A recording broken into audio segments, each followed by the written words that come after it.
تعال اقول لك على ميزه في الواتساب ما كنتش تعرفها. لو انت حابب انك انت تخفي شات من اللي موجود عندك بشكل نهائي بحيث ان هو ما يبانش خالص، كل اللي عليك تعمله ان انت هتضغط على الرقم، بعد كده الثلاث نقط، بعد كده قفل الدردشه، بعد كده متابعه. هتلاقي في جمله الدردشه المقفله، طبعا احنا مش هنخليها بالشكل ده، احنا هنخفيها خالص.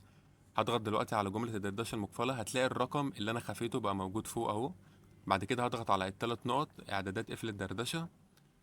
بعد كده هفعل اول خيار خالص، هيطلب منك كود. الكود ده اللي انت هتجيب منه الشات اللي انت خفيته. انا طبعا بكتب اي كود، هكتب مثلا 1 2 3 4 عشان اجرب معاك بس مش اكتر.